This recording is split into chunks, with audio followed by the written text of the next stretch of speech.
이 많은 성도들이 오해하는 것들이 있습니다. 기도란 무엇인가? 이 기도라는 것이 눈을 감고 하나님께 아뢰면 도깨비 방망이처럼 하나님이 마술처럼 무언가를 다 해결해 주시는 것이 기도다라고 생각하는 경우가 많이 있습니다. 그런데 성경이 말씀하는 기도는 무엇이냐? 내가 무릎을 꿇고 하나님을 대면하는 것도 중요하지만 기도한 이후에 삶에서 그것을 실천하기 위한 노력이 있어야 기도가 완성되는 것입니다. 하나님의 뜻을 발견하고 하나님의 뜻을 깨달으면 그대로 살아야 하는 것이죠. 이것은 믿음에 있어서 모든 분야에 똑같이 적용되는 것입니다. 말로만 믿는다고 해서 믿어지는 게 아니고요. 삶으로 실천해야 하고요. 기도해서 하나님의 뜻을 발견하면 그대로 살아야지만 그 기도가 나에게 응답된다라는 것을 알아야 한다라는 것입니다. 여러분, 공부하는 자녀가 있는데 열심히 기도하는 거죠. 공부 잘했으면 좋겠습니다. 열심히 했으면 좋겠습니다. 좋은 결과 있었으면 좋겠습니다. 그런데 공부는 안 해요. 이 교회에 가보면 그런 아이들이 꽤 많습니다. 이 교회에 다니기 때문에 그래도 애들이 기도해야 된다라는 것을 배워요. 그래서 열심히 기도합니다. 고2, 고3 뭐 이렇게 올라가면 한국에서는 아이들이 열심히 기도합니다. 하나님, 수능 잘 보게 해주세요. 근데 공부는 안 해요. 좋은 결과가 나올까요? 안 나오죠. 나오면 이상한 거 아니겠어요? 하나님이 그렇게 일하시지 않기 때문에 그렇습니다. 지난주에 뉴스에 보니까 이 거제라는 동네에요, 비가 엄청나게 쏟아졌다고 합니다. 900mm가 넘는 비가 쏟아졌다고 하는데 한국의 이 거제시가 비가 제일 많이 오는 지역이라고 해요. 1년의 강수량이 900mm 정도 되는데 그것이 이틀 동안 쏟아졌다고 합니다. 하루에 700mm 가까이 쏟아졌다고 해요. 여러분, 얼마나 큰 위기입니까? 자, 믿는 사람들은 그런 일을 닥치면 어떻게 할까요? 먼저 기도합니다. 하나님, 이 위기가 잘 지나가게, 아픈 사람 없이, 다치는 사람 없이 잘 지나가게 해달라고.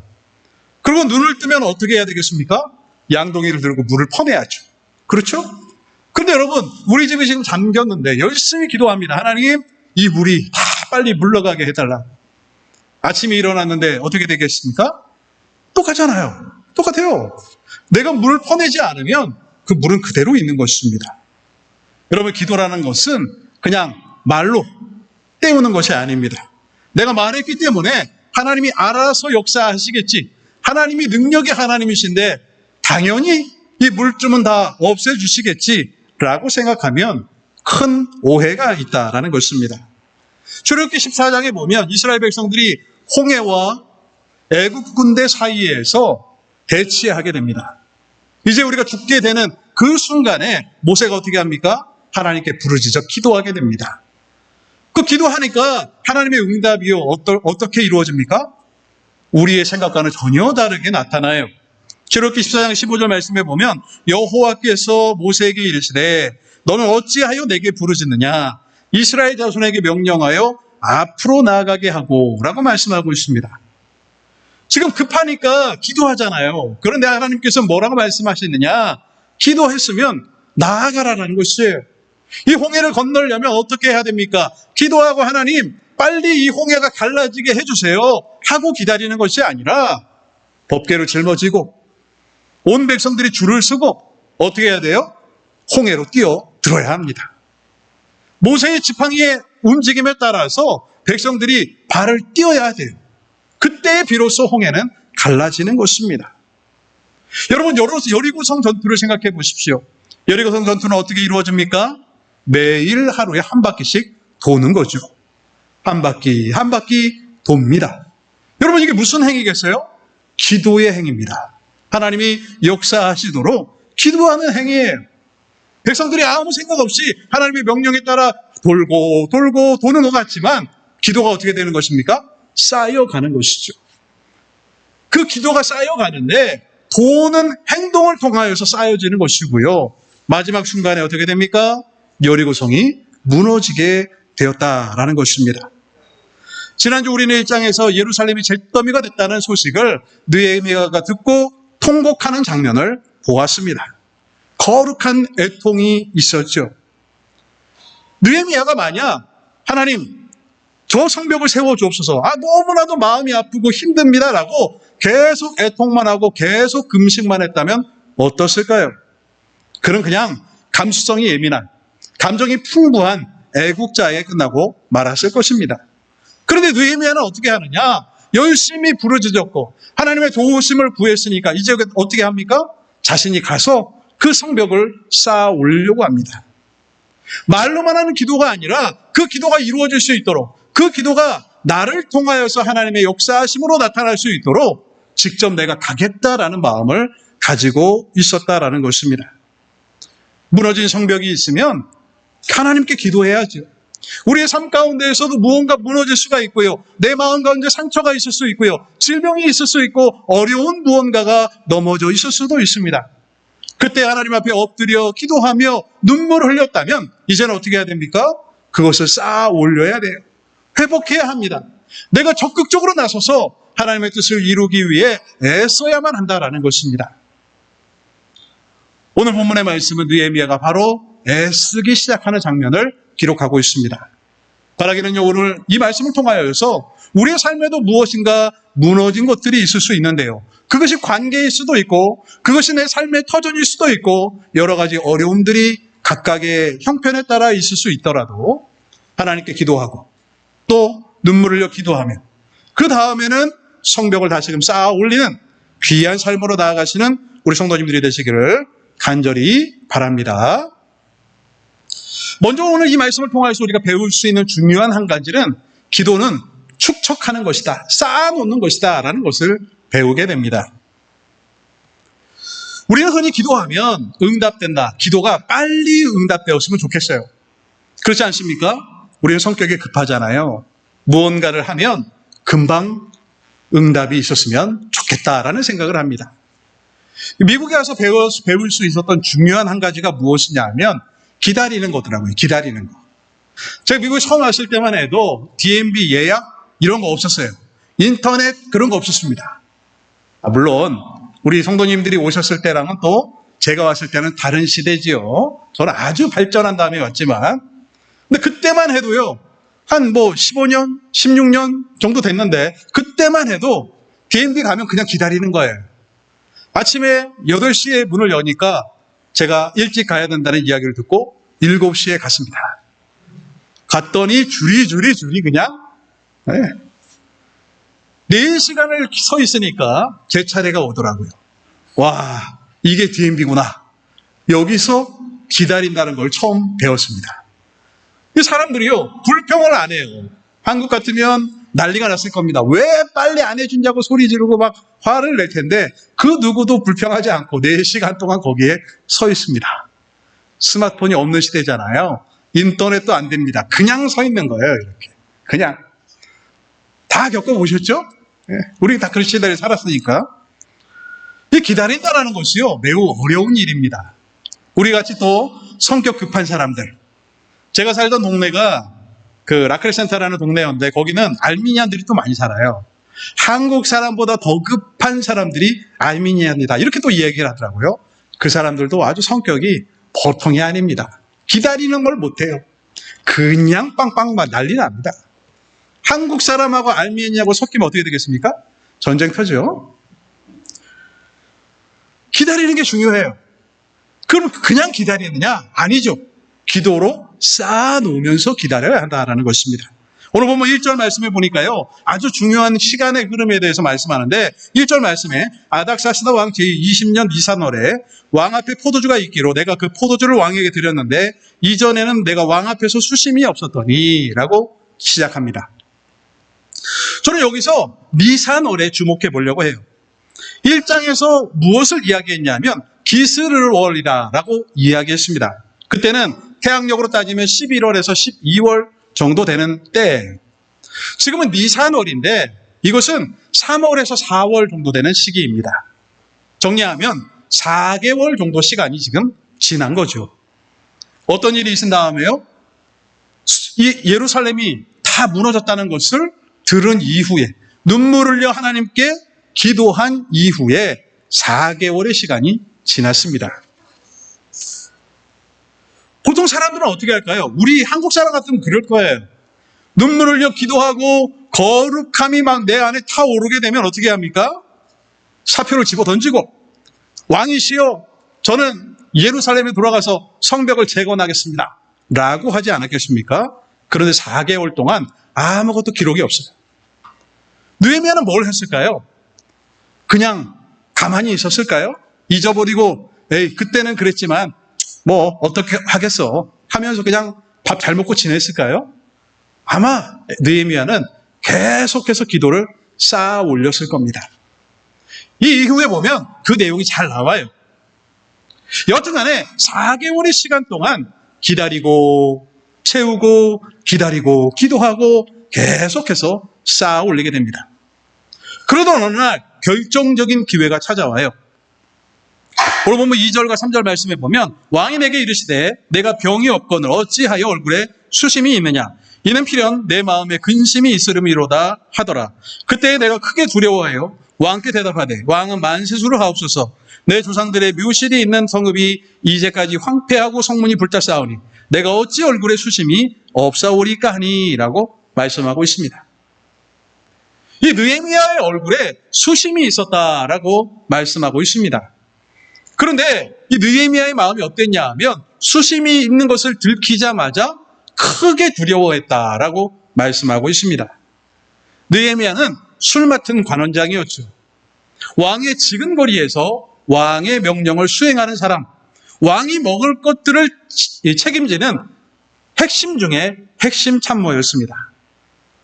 그런데 여러분 잘 생각해 보세요. 고대 기록에 보면 이 사람이 수심이 차 있을 때가 언제였을까요? 왕의 술 관원장은 항상 밝아야 돼요. 왜냐하면 왕의 먹을 것을 담당하고 있기 때문에 왕을 기쁘게 해줘야만 합니다. 뿐만 아니라 이 사람이 얼굴이 수심이 가득하면 다른 사람들이 보면서 뭘 의심할까요? 왕을 혹시 독살하려고는 하는 것은 아닐까? 하는 오해를 살 수 있다고 해요. 그 수심이 어두워지면 안 되는 직책인 것이죠. 항상 빵긋빵긋 웃으며 왕을 기쁘게 해줘야 되는 것이죠. 집안에 우환이 있거나 어려운 일이 있어도 늘 그는 웃어야 합니다. 왜냐하면 내가 준비한 음식, 내가 준비한 술 이런 것들이 왕에게 해가 돼서는 안 되기 때문에 그렇다라는 것이죠. 이 사람은 늘 훈련되어 있을 것이에요. 자기의 마음을 숨기는 일에. 그런데 그 안에 수심이 나타나게 되었습니다. 왕은 그것을 깨닫게 되는 것이죠. 그래서 뭐라고 이야기합니까? 내가 어찌 수심이 없겠습니까? 우리 민족에 황폐하게 되고 성문이 다 불태워오르고 모든 것이 다 무너졌기 때문에 내 안에 수심이 가득합니다. 왕이여라고 이야기하는 것입니다. 왕이 뜻밖의 질문을 던집니다. 4절 말씀에 보니까 왕이 내게 이르시되 그러면 내가 무엇을 원하느냐 하시기로 내가 곧 하늘의 하나님께 묵도하고 라고 말씀하고 있습니다. 왕이 뜻밖으로 이야기하죠. 야, 네가 기분 나쁘면 어떻게 할 거야? 할 수도 있잖아요. 그런데 네가 무엇을 원하느냐라고 질문을 합니다. 그리고는 느헤미야가 하는 것이 무엇이었냐면 하늘의 하나님께 묵도했다라고 말씀합니다. 여러분 어떻게 했을까요? 갑자기 눈을 감고 잠깐만요 하고 기도했을까요? 그러진 않았을 거예요. 내 마음속으로 하나님, 지금 이 기도의 결과가 나와야 됩니다. 지금 이 순간입니다. 하나님 나를 도와주세요. 이 정도이지 않았을까요? 불과 한 몇 초? 네. 하늘의 하나님께 묵도했다라고 성경은 말씀하고 있는 것입니다. 여러분, 기도라는 것이 무엇이냐 하면 바로 이런 것이죠. 기도는 오랫동안 쌓아 올린 것입니다. 4개월 동안 느헤미야는 계속 쌓아 올렸어요. 하나님, 내가 사용되기를 원합니다. 하나님, 내가 가서 그 땅을 다시금 재건하기를 원합니다. 성벽을 다시금 쌓기를 원합니다. 수도 없이 눈물을 흘리며 기도했을 거예요. 그리고 때가 되니 어떻게 기도합니까? 하나님, 지금입니다. 지금 나를 도와주세요. 묵도하는 것이죠. 옛날 할머니들은 이렇게 기도하셨습니다. 한국에서 신방을 가거나 그러면 차에 타시면 딱 기도를 하세요. 잠깐. 한 10초, 20초? 목사님이 운전 잘하고 도착하게 해달라고. 가서 하나님의 말씀을 전할 때 은혜가 있게 해달라고. 짧게 기도하십니다. 그래서 제가 물어봤어요. 권사님, 뭐라고 기도하시는 거예요? 그러면 그런 얘기를 해주세요. 그러면 기도 안 하면 안전하게 못 갈까요? 그렇지는 않잖아요. 그런데 그분들은 늘 그렇게 사시는 겁니다. 평생 그렇게 사는 거죠.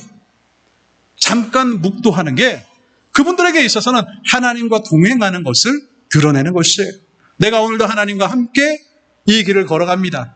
하나님과 함께 오늘을 살아갑니다. 하나님과 함께 인생을 살아가기를 원합니다. 라는 것을 묵도로 고백하고 있는 것이죠. 여러분, 우리가 식기도를 할 때는 어떻게 합니까?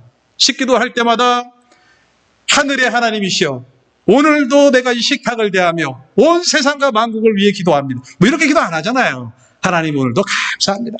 이 정도면 되잖아요. 물론 뭐 더 길게 해도 되겠죠. 하나님 감사합니다. 이 정도면 돼요. 왜 그렇습니까? 늘 하나님과 동행하는 것을 이 짧은 묵도를 통하여서 우리가 보이는 것이기 때문에 그렇다라는 것이죠. 여러분, 우리가 하나님과 동행하는 삶을 살아가기 위해 필요한 것은 여러 가지가 있을 수 있지만 뭐 각을 잡고 기도하고 성경을 보고 찬송을 부르고 하는 것도 그렇겠지만 짧은 순간 하나님께 묵도하면서 내가 오늘도 하나님과 함께 동행하는 한 날이 되기를 원합니다.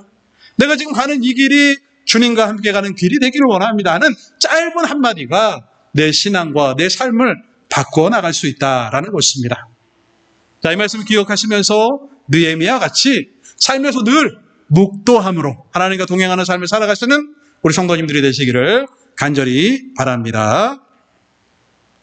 자, 두 번째로요, 느헤미야는 이 기도로서 계획을 다 세워놓았어요. 이제 왕과 나누는 대화가 나오는데 느헤미야가 이것이 기회입니다 라고 하면서 엄청난 준비와 엄청난 말들을 쏟아냅니다. 자, 먼저 보시죠. 5절 말씀에 보면 목표가 무엇인지를 분명히 하고 있어요. 여러분 잘 보세요. 느헤미야가 왕이 물을 때 무엇을 원하느냐라고 물었잖아요. 그런데 대부분의 사람들은 어떻게 할까요? 우물쭈물하겠죠. 갑자기 물어볼 줄 어떻게 알겠어요? 오늘 이 일 때문에 이야기할 거니 준비하고 오세요. 이것 때문에 미팅할 거니 준비하고 오세요. 그러면 뭐 PT도 준비할 수가 있고 뭐 여러 가지 다 준비해가지고 이야기할 수 있잖아요. 그런데 인생은 그렇게 되지 않습니다. 갑자기 니사널의 어떤 날에 왕이 갑자기 물어보는 것이죠. 네가 뭘 원하느냐? 지금 이 순간을 놓치면 어떻게 될까요? 다 숲으로 돌아갈 수도 있는 것이죠. 이 순간을 잡아야 합니다. 느헤미야는 4개월 동안 무엇을 했느냐? 열심히 기도했는데 기도하면서 뭘 했겠습니까? 계획을 다 세웠어요. 자, 그 계획이 나옵니다. 목표가 무엇이냐? 5절 말씀해 보니까요. 왕에게 아뢰되 왕이 만일 좋게 여기시고 종이 왕의 목전에서 은혜를 얻어 쌓으면 나를 유다 땅 나의 조상들의 묘실이 있는 성읍에 보내어 그 성을 건축하게 하옵소서 하였는데 라고 말씀합니다. 내가 무엇을 원하느냐라고 물으니까 한치의 망설임도 없이 뭐라고 이야기합니까? 나 유다 땅으로 나를 보내셔서 내가 그 성벽을 다시금 재건하기를 원합니다. 내가 거기에 사용되기를 원합니다. 라고 왕에게 이야기합니다. 6절에 보니까요, 두 번째 뭘 이야기하냐 하면 일정을 이야기해요. 자, 이런 5절까지는요, 누구나 할 수 있습니다. 내가 마음속에 바라는 거니까 이렇게 하기를 원합니다. 라고 이야기할 수 있어요. 근데 느헤미야는 거기서 끝나지 않습니다. 6절에 보면 그때 왕후도 왕 곁에 앉아 있었더라. 왕이 내게 이르시되 내가 몇 날에 다녀올 길이며 어느 때에 돌아오겠느냐 하고 왕이 나를 보내기를 좋게 여기시기로 내가 기한을 정하고 라고 말씀합니다. 이 왕도 보통 사람은 아니죠. 그래, 갔다 와. 뭐 그럴 수도 있잖아요. 네 알아서 해. 뭐 그럴 수도 있잖아요. 그런데 구체적입니다. 몇 날이면 다녀올 수 있고 언제쯤이면 네가 이 일들을 다 마치고 돌아올 수 있느냐라고 물으니까요. 내가 기한이 이렇게 됩니다. 라고 왕에게 느헤미야가 보고하고 있습니다. 일정까지 이미 다 계획하고 있는 거예요. 왕이 어느 정도 시간이 걸리느냐고 물었는데 몰라요. 가봐야 알아요. 그러면 어떻게 되겠습니까? 뭐야, 아무 준비도 안 돼 있네 라고 생각할 건 아니겠습니까? 그러니까 일정이 어느 정도 걸리고 가고 오는 데는 얼만큼 걸리고 내가 거기서 성벽을 재건하는 데는 어느 정도 걸립니다 라고 다 설명을 해야 하는 것이죠. 여기서 끝나지 않습니다. 이 7절에 보니까요, 정확한 행정적 요구를 또 요구합니다. 7절에 내가 또 왕에게 아뢰되 왕이 만일 좋게 여기시거늘 강서쪽 총독들에게 내리시는 조서를 내게 주사 그들이 나를 용납하여 유다에 들어가기까지 통과하게 하시고 라고 말씀하고 있습니다. 느헤미야는 기도하면서 자, 이제 내가 왕에게 혹시라도 잘 이야기해서 왕이 허락을 해주면 이제 유다 땅까지 가야 되는데 그곳에는 여러 총독을 지나야 되고 그 길에 여러 가지 관문들이 있을 것인데 이것을 잘 통과하려면 왕이 내려주는 조서가 필요할 것이야 라고 생각하고 있었던 것이죠. 그래서 행정적인 요구 또한 왕에게 하고 있는 것이에요. 여기서 끝나지 않습니다. 마지막 8절을 보십시오. 또 왕의 삼림감독 아삽에게 조서를 내리사 그가 성전에 속한 성문의 문과 성곽과 내가 들어갈 집을 위하여 들보롯을 제목을 내게 주게 하옵소서 하매 내 하나님의 선한 손이 나를 도우심으로 왕이 허락하고 라고 말씀합니다. 느헤미야는 여기까지가 아니에요. 더 나아가서 자, 이제 성벽을 재건하려면 성문을 쌓아 놓으려면 나무가 얼만큼 필요하고 자재가 얼만큼 필요하고 자기는 다 이미 계산과 계획을 다 세웠던 것이죠. 왕이 묻기만 하면 내가 딱 한 번 기회가 찾아오기만 하면 절대로 이 기회를 놓치지 않고 내가 쭉 설명해야지. 이러이러한 그림을 그리고 있고 이렇게 청사진을 그리고 있다는 것을 내가 다 설명해야지 하면서 준비하고 있었던 것이죠.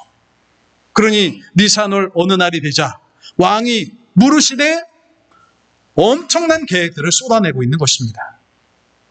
여러분, 이게 어떤 사람입니까? 기도하는 사람이에요. 기도하는 사람. 여러분, 우리가 기도하면서 4개월 동안 기도하는데 때로는 어떤 기도는 4년 동안 하기도 하고요. 40년 동안 기도하는데 그 기도가 맨날 똑같다면 하나님 해주세요. 해주세요. 해주시면 너무 좋아요. 라고만 반복하면 되겠습니까? 그것은 어떤 기도입니까? 중언부언이에요. 다 알고 계세요, 하나님께서는. 내가 하나님 이러이러한 계획들이 있고요. 하나님 이 유다 땅을 회복하기 위하여서 성벽과 마을들도 재건해야 되고 할 것들이 이렇게 많은데요. 하나님 내가 그렇게 생각해 보니까 이렇게 해야 되고요. 저렇게 해야 되고요. 오늘 누구 만나서 물어봤더니 자재는 얼마큼 필요하고요. 가는 데는 얼마나 걸린다고 합니다. 오만 것들을 자세하게 다 계획하고 기도했던 사람이 느헤미야예요. 그러니까 묻기만 하니까 줄줄줄줄 나오는 거죠. 여러분, 이것이 얼마나 놀라운 것입니까? 예루살렘 지도도 갖다 놨을 것이고요. 필요한 물자와 일정과 건축의 마스터 플랜 모든 것을 다 알아본 것이죠. 그래서 자신 있게 이야기할 수 있었던 것입니다. 사람들은 기도하면 하나님이 알아서 해주시겠지 라고 생각합니다. 아니 내가 뭐 성벽 무슨 내가 지어봤나, 내 건축가도 아닌데. 그렇잖아요, 여러분. 그런데 느헤미야는 다 알고 있었습니다. 다 알아본 거예요. 기도란 준비된 자에게 허락되는 것이고 응답은 준비된 대로 하나님이 역사하여 주신다라는 것을 이 말씀을 통하여 알 수가 있다라는 것입니다. 사람은 두 종류의 사람이 있다고 이야기해요. 즉흥적으로 무언가를 하는 것을 좋아하는 사람, 또 어떤 사람은 막 계산하고 계획하는 것들을 좋아하는 사람이 있다고 합니다. 어떤 사람이 더 좋을까요? 세상에는 두 사람이 다 필요합니다. 즉흥적인 사람도 필요하고요. 계획적인 사람도 필요합니다. 그런데 신앙의 길을 걸어가며 하나님의 도우심을 간구할 때에는 내가 즉흥적인 사람이라 할지라도 기도할 때는 쌓아가야 돼요. 오늘의 기도가 내일의 기도와는 달라야 돼요. 내일의 기도는 조금 더 쌓아가야 합니다. 그 다음 날의 기도는 조금 더 쌓아가야 돼요. 이것이 4개월이 되고 4년이 되고 40년이 되면 어떻게 되겠습니까? 그 기도는 엄청난 깊이의 기도가 될 수 있다라는 것입니다. 철저한 준비와 계획이 있어야지만 하나님이 주시는 열매를 받아 누릴 수 있다라는 것입니다. 그때 가능한 것이 무엇이겠습니까? 하나님의 선한 손이 나를 도우심으로 바로 그것이죠. 하나님의 선한 손이 도와야지만 왕이 허락하는 것입니다. 하나님의 선한 손이 도우려면 내가 이렇게 철저하게 계획적으로 하나님께 조금씩 기도를 쌓아가야지만 가능한 일이다라는 것입니다. 잠언 16장 9절 말씀에 보면 사람이 마음으로 자기의 길을 계획할지라도 그의 걸음을 인도하시는 이는 누구십니까? 여호와시니라. 여러분, 우리의 계획이 아무리 좋고요, 아무리 훌륭한 계획을 세운다 하더라도 하나님이 함께하지 아니하시면, 하나님의 그의 길을 인도하지 아니하시면 어떤 것도 이루어지지 않습니다. 바로 느헤미야는 이 두 가지가 함께 되었던 사람이죠. 그냥 울면서 기도만 하고 하나님 들어주세요라고 끝나는 것이 아니라 그 다음날의 기도에는 일정은 어떻게 될까? 그 다음날의 기도에는 뭐가 필요할까? 그 다음날의 기도에는 내가 어떻게 주를 위하여 일할 수 있을까? 여러 가지 것들을 알아보고 기도하고 쌓아나움을 통하여서 내 계획이 아니라 누구의 계획이 되는 것이에요? 하나님의 계획이 되게 하는 것이죠. 하나님이 역사하시도록, 하나님이 일하시도록 내가 하나님께 사용되는 기도자가 될 수 있다라는 것을 우리는 이 말씀을 통하여 알 수가 있는 것입니다. 여러분, 기도는 내 계획을, 내 뜻을 하나님께 관철하는 것이 아니라 기도함을 통하여서 하나님의 계획을 내가 알고 그분의 계획에 내 계획을 맞춰가는 것입니다. 그러면 그 기도는 반드시 이루어져요. 왜 그렇습니까? 하나님의 뜻이기 때문에. 내 욕심이 아니라, 내 뜻이 아니라 기도가 발전되면 하나님의 계획으로 내 계획이 맞춰지게 되고 내 소원이 하나님의 뜻과 일치되게 될 때에 그 기도는 반드시 이루어진다라는 것을 느헤미야를 통하여 알 수가 있다라는 것입니다. 여러분, 우리는 어떤 기도를 해야 될까요? 바로 이런 기도를 해야 된다라는 것입니다. 이러한 기도를 삶에서 드림을 통하여서 하나님의 계획이 나를 맞추고 하나님의 계획대로, 하나님의 인도하심대로 삶을 살아가시는 우리 성도님들이 되시기를 간절히 바랍니다. 마지막으로 느헤미야가 할 수 있었던 것, 느헤미야가 일을 시작하면서 첫 번째로 했던 것이 무엇이냐? 문제를 그대로 직시하는 것입니다.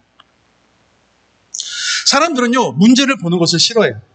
여러분, 내 삶 가운데 어려움이 있고 내 삶 가운데 무너져 내린 것들이 있다면 사람들은 어떻게 합니까? 피하기를 원해요. 생각 안 하려고 해요. 왜냐하면 생각하면 힘들기 때문에 그렇습니다. 그냥 그럴 수도 있지, 살다 보면 그런 거지 하고 넘겨버리면 조금의 변화도 일어나지 않습니다. 내가 있는 문제는요, 내가 직시해야 돼요.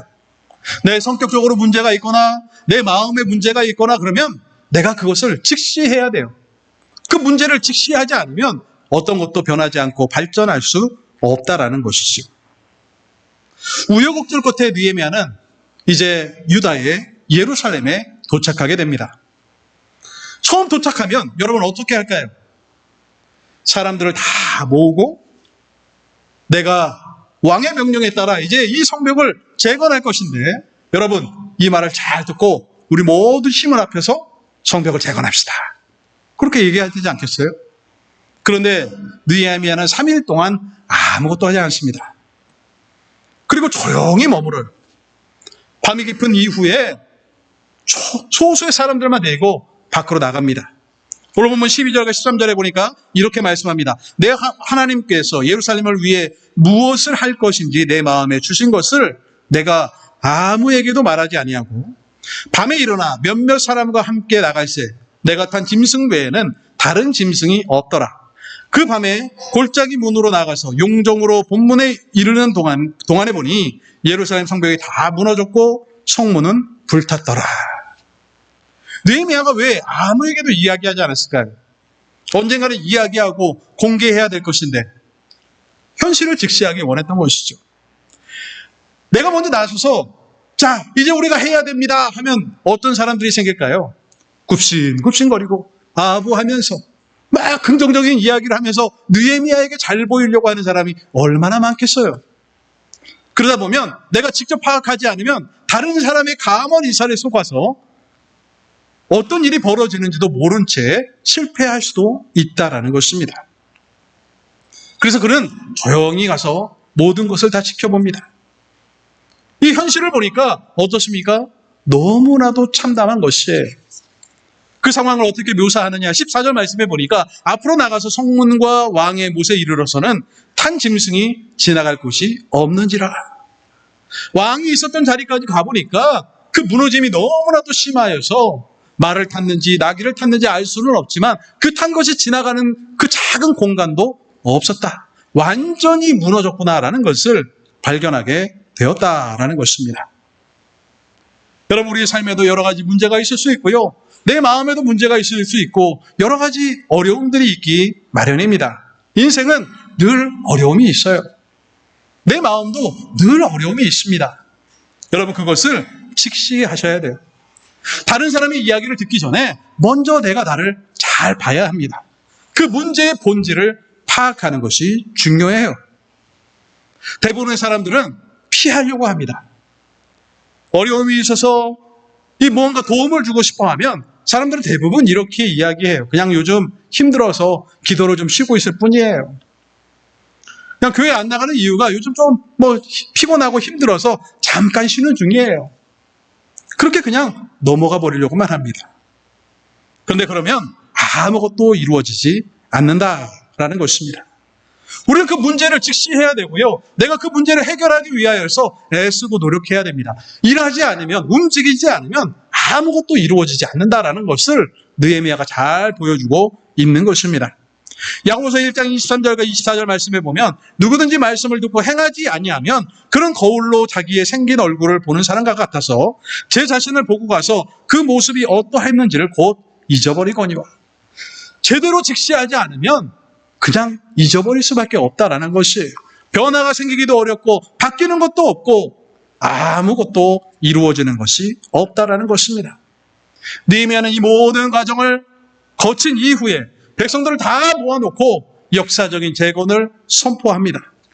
오늘 보면 17절과 18절 말씀해 보니까 후에 그들에게 이르시기를 우리가 당한 곤경은 너희가 보고 있는 바라.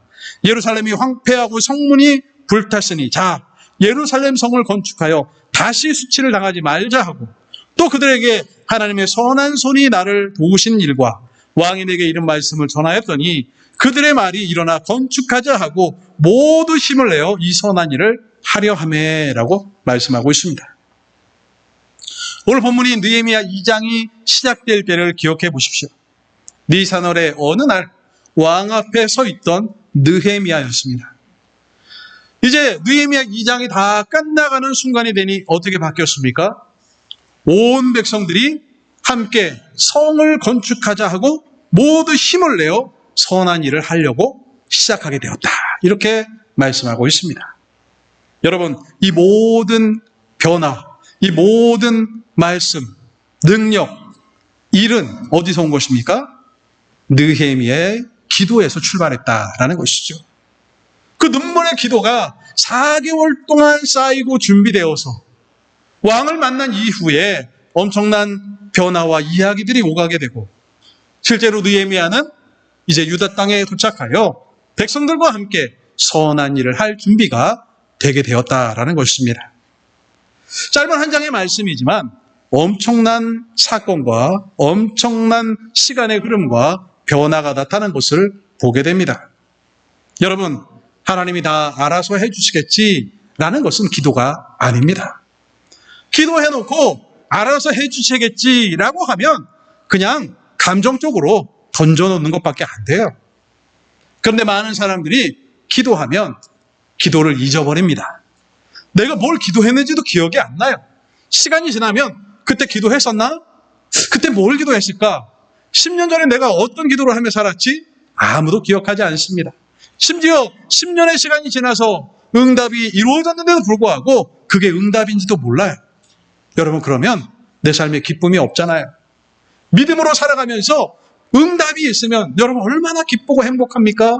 그런데 그게 모르면 기쁠 수도 없어요. 이런 신앙생활을 해서는 안 된다라는 것입니다.